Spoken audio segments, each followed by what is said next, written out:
So today we're actually going to go look at the truck camper and hop on the roof and measure it for solar.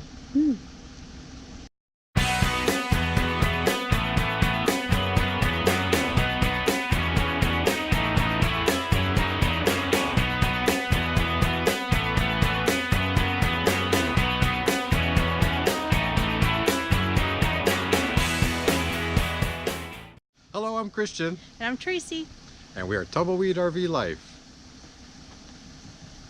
coming to you from... Millet, Alberta. What are we doing today, Papa? Today we're actually going back to Fraser Way RV. We're going to climb up on the roof of the 1200 Eagle Cap and we're going to measure it for solar panels. We've been doing a lot of research. We think we have the system pretty much defined. We're about 75% there. We found some great panels yesterday. Most people go with the 100 watt Renogy, seems to be, or Go Power. We've actually are working with a wholesaler here in Canada, and we found these wonderful compact 160 watt panels, which 4 of them would give us 640 watts of solar on a 30 amp system. So stay tuned. All right. Okay, time to climb up there.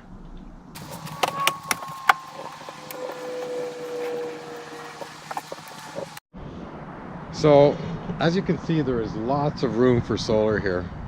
And it is pre-wired for solar right here. However, I was told by the factory that that is only good for 30 amps. And that is about 400 to 600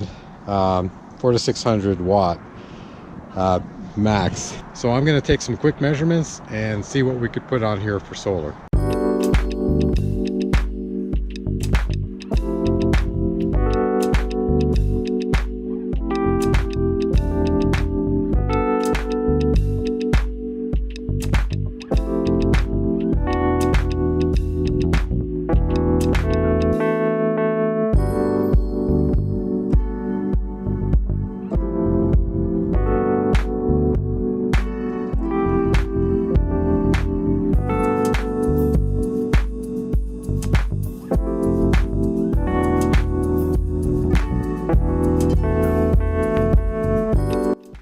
So now we know how much solar capacity we have on that roof. So we have room comfortably without casting shadows on the panels. 640 watts of solar power. That's 4 panels times 160 watts per panel. So that's the one limitation. The other one is that since the camper is already pre-wired for solar, the manufacturer has indicated to us that it has a maximum 30 amp based on the gauge of wire that they pre-wired with. So that's another limitation. My understanding is that when you're sizing a solar package, there's kind of 2 considerations, but it all starts with the batteries.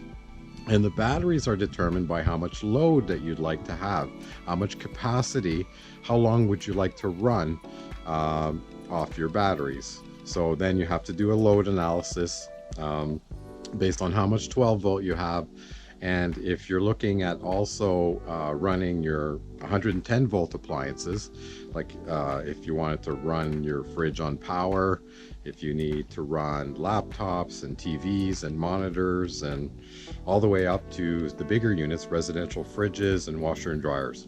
If you want to run all that on solar, then you have to do a load analysis.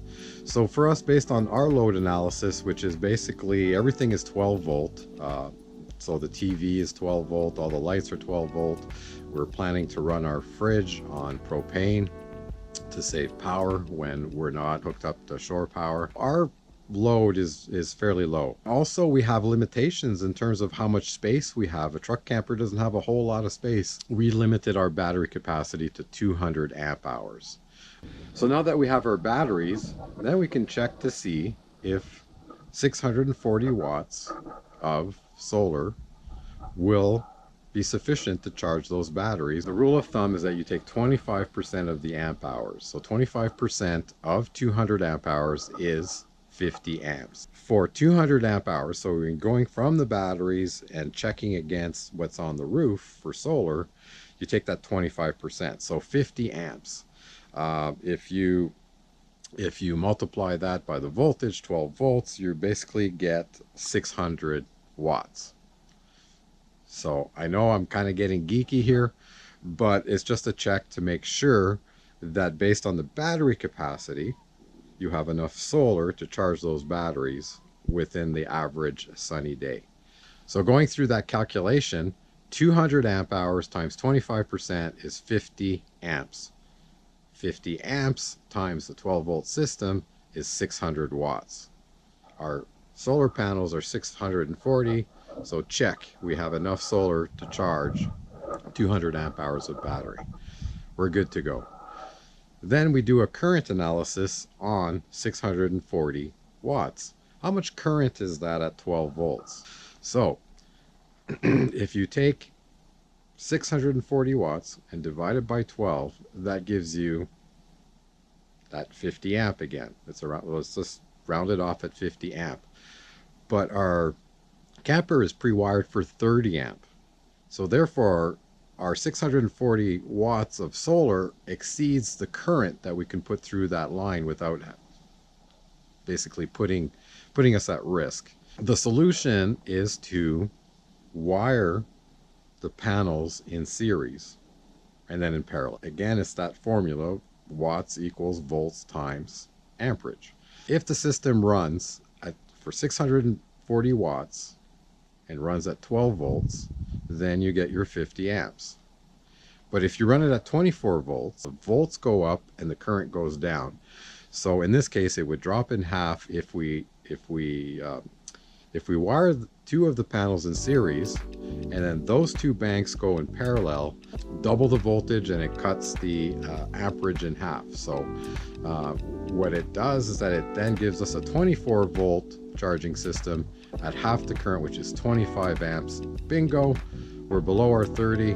We have the solution, the wiring solution for our panels, and we're good to go. Meet Kitty.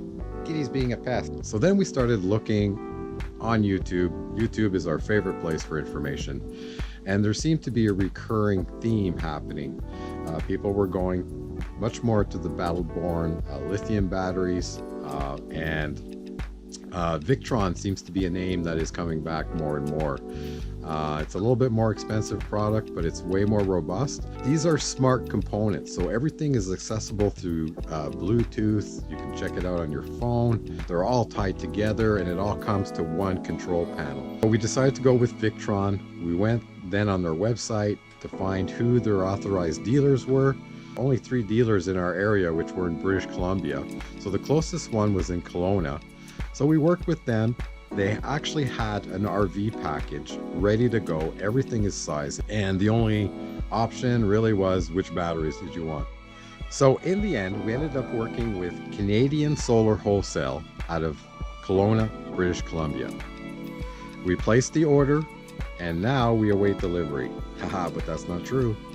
We're actually going to go pick up the package, and that will be the maiden voyage. We're going to take the truck and camper for its first endurance test, as we're going to be going through the mountains and specifically Rogers Pass, and that'll be the true test.